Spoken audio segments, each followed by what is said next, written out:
lingkungan. Assalamualaikum warahmatullahi wabarakatuh. Kami dari kelompok 6 akan mempresentasikan hasil diskusi kami yang berjudul Ekonomi Sumber Daya dan Pengelolaan Pertanian Pangan Berkelanjutan. Kami dari kelompok 6 beranggotakan Vicky Tio Ferdian dan Nisa Kurnia. Baiklah, kita mulai presentasinya. Revolusi hijau, implikasi ekonomi dan lingkungan. Yang pertama, perkembangan revolusi hijau. Revolusi hijau adalah awal dari semakin berkembang dan diterapkannya pertanian intensif dan modern.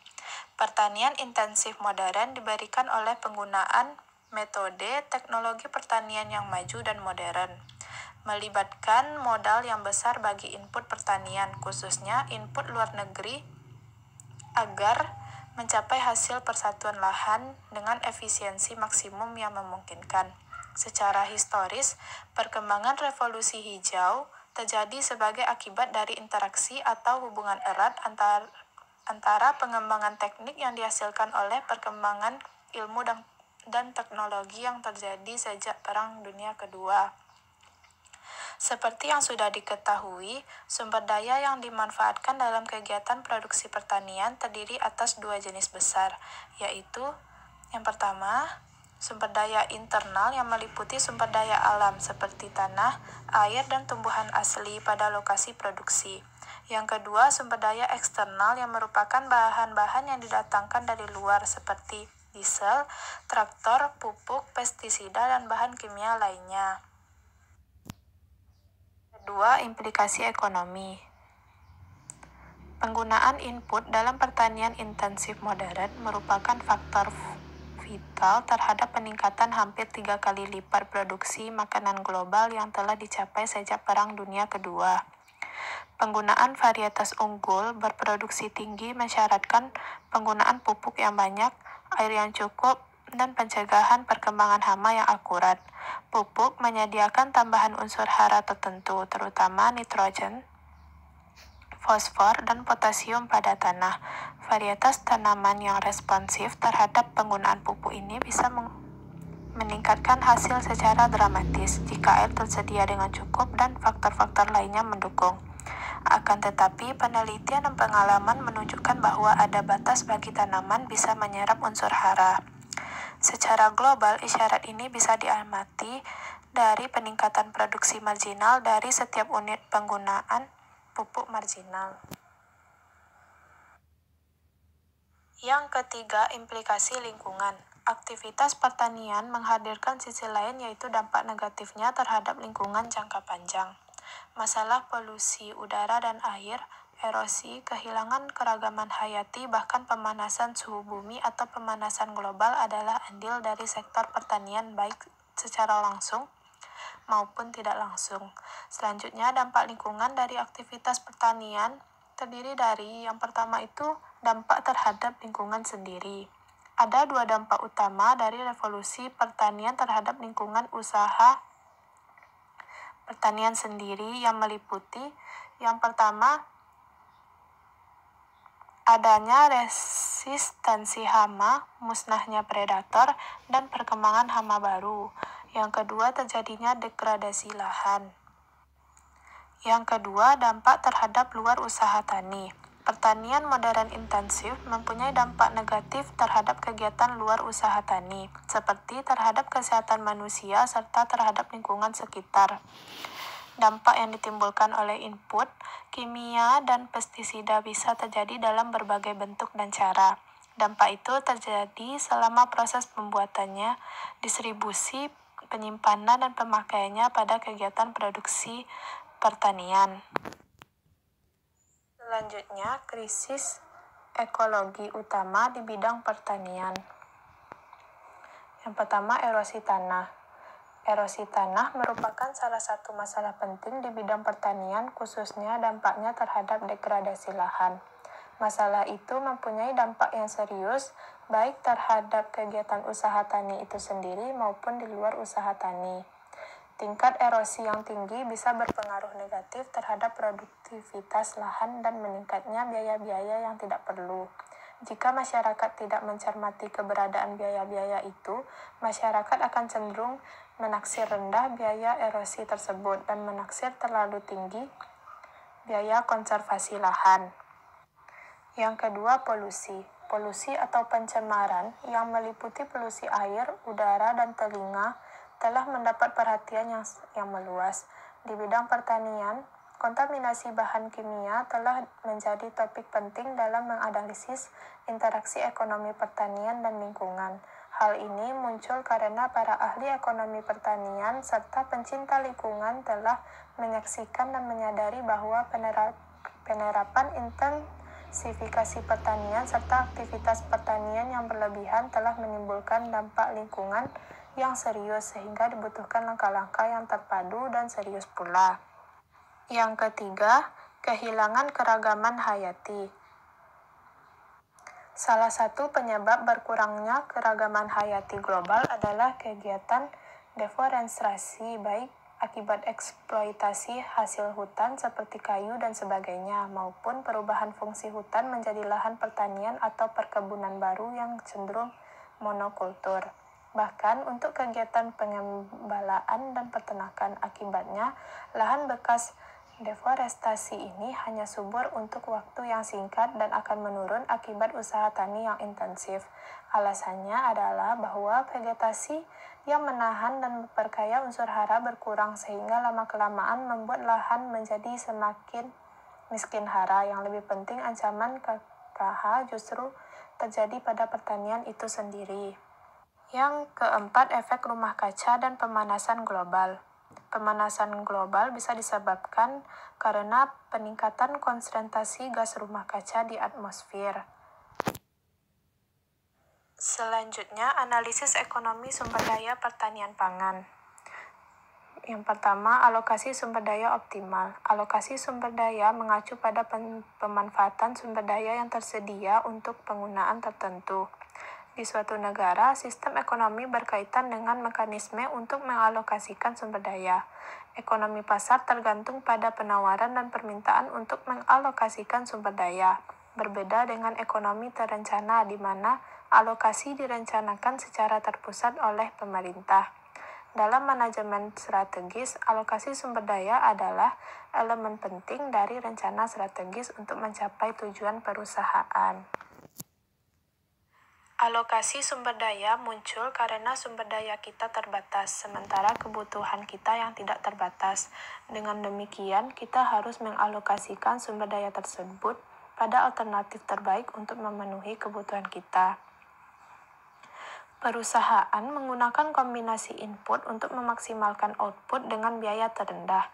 Sementara itu, rumah tangga berupaya mendapatkan utilitas maksimal dari kombinasi produk yang mereka konsumsi. Beberapa kombinasi lebih baik daripada kombinasi lainnya. Kombinasi terbaik adalah yang kita sebut dengan optimal karena memberi kita nilai yang maksimum. Dengan kata lain, sumber daya dialokasikan secara optimal ketika mereka digunakan pada nilai tertinggi. Selanjutnya, internalisasi dampak lingkungan. Menurut Undang-Undang Nomor 32 Tahun 2009 tentang Lingkungan Hidup, dijelaskan bahwa upaya penanganan terhadap permasalahan pencemaran terdiri dari langkah pencegahan dan pengendalian. Upaya pencegahan adalah dengan mengurangi sumber dampak lingkungan yang lebih berat. Adapun penanggulangan atau pengendaliannya adalah upaya pembuatan standar bahan baku mutu lingkungan, pengawasan lingkungan, dan penggunaan teknologi dalam upaya mengatasi masalah pencemaran lingkungan. Kebijakan pembangunan pertanian berkelanjutan. Strategi pembangunan melalui peningkatan produktivitas pertanian yang didasarkan pada revolusi hijau tidak sustainable atau tidak ramah lingkungan. Oleh karena itu, langkah utama untuk mengantisipasi dampak negatif dari kegiatan pertanian ini adalah dengan mengembangkan pertanian yang berwawasan lingkungan. Konsep pembangunan pertanian yang berwawasan lingkungan telah berkembang sangat jauh dan bervariasi tergantung pada sudut pandang serta konteks permasalahan yang dihadapi. Di banyak literatur asing, telah berkembang berbagai macam istilah dan pengertian yang berkaitan dengan pertanian yang berwawasan lingkungan ini. OECD 1989 merekomendasikan bahwa dalam pengembangan kebijaksanaan pembangunan pertanian harus diperhatikan faktor-faktor yang saling terkait. Yang pertama itu, peningkatan kontribusi positif dari sektor pertanian terhadap lingkungan. Yang kedua, kebutuhan untuk mengurangi polusi pertanian. Dan yang terakhir, pentingnya penyesuaian kebijaksanaan pembangunan pertanian agar memperhitungkan aspek lingkungan. Balfour mendefinisikan pertanian sustainable yang diartikan mengadopsi teknik-teknik yang mempertahankan kesuburan tanah secara tidak terhingga, yang memanfaatkan sumber daya yang bisa diperbaharui, yang tidak mencemari lingkungan, dan meningkatkan kehidupan energi dalam tanah, serta keseluruhan siklus dari semua rantai makanan yang terlibat. Pembangunan pertanian berwawasan lingkungan adalah upaya mempertahankan keuntungan bersih dari pertanian yang disediakan bagi masyarakat masa kini dan masa datang dengan tetap memelihara dan memperhatikan jasa serta kualitas sumber daya alam sepanjang waktu atau antar waktu.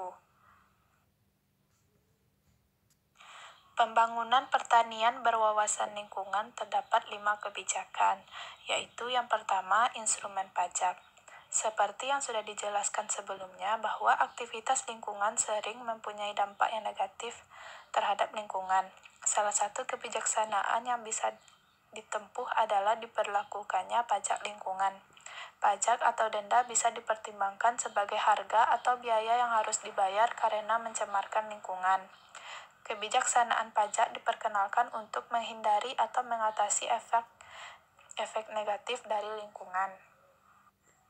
Yang kedua, subsidi. Kebijakan subsidi bisa berdampak ganda, baik positif maupun negatif terhadap lingkungan hidup. Kebijakan subsidi pupuk dan pestisida misalnya bisa mendorong penggunaannya yang berlebihan. Oleh karena itu, kebijakan akan berdampak negatif terhadap lingkungan. Selain itu, subsidi terhadap penyediaan air irigasi bagi petani juga mendorong penggunaan air yang berlebihan, mengubah aliran air tanah dan menyebabkan kerusakan lingkungan pada daerah hulu, misalnya meningkatkan salinitas. Sebaliknya, kebijakan subsidi bisa juga dipakai untuk memperbaiki kualitas lingkungan. Dalam hal ini, pemerintah menyediakan insentif bagi pelaku ekonomi untuk mengubah metode dalam menangani polusi untuk memenuhi standar lingkungan atau memberikan insentif tertentu bagi perusahaan atau produsen yang menerapkan sistem yang berwawasan lingkungan. Yang ketiga, kombinasi pajak dan subsidi. Kebijakan untuk mengombinasikan pajak dan subsidi oleh banyak ahli dianggap efektif karena hal ini bisa mengatasi kekurangan setiap instrumen tersebut. Instrumen ekonomi yang terpadu seperti itu bisa membuat penggunaan intensif yang kuat bagi perubahan teknologi dan juga sebagai fungsi meningkatkan penerimaan dari pajak atau denda, tetapi dapat mengatasi masalah distribusi dari pendapatan tersebut. Yang keempat, kuota input. Pembatasan langsung terhadap pemakaian input kimia misalnya bisa diterapkan dengan menggunakan sistem kuota. Dengan sistem ini, penggunaan input kimia oleh petani diizinkan dalam jumlah yang terbatas, seperti pemakaian pupuk nitrogen. Namun, sistem pertanian yang kurang intensif akan mengakibatkan menurunnya produksi dan mungkin menurunkan pendapatan petani, terkecuali kalau harga produk pertanian itu meningkat tinggi sehingga bisa melampaui nilai produksi yang menurun. Yang kelima, kuota output. Pembatasan terhadap jumlah produksi yang dibolehkan untuk dijual adalah salah satu alat yang menarik untuk diterapkan dalam menghindari surplus dan mengamankan harga internal. Namun, karena pasar atau harga produk pertanian umumnya tidak elastis, pengurangan terhadap produk yang dijual akan memaksa harga naik pada suatu titik yang penerimaan total meningkat. Hanya sekian hasil presentasi kami. Jika ada yang mau bertanya, dipersilahkan. Terima kasih. Wassalamualaikum warahmatullahi wabarakatuh.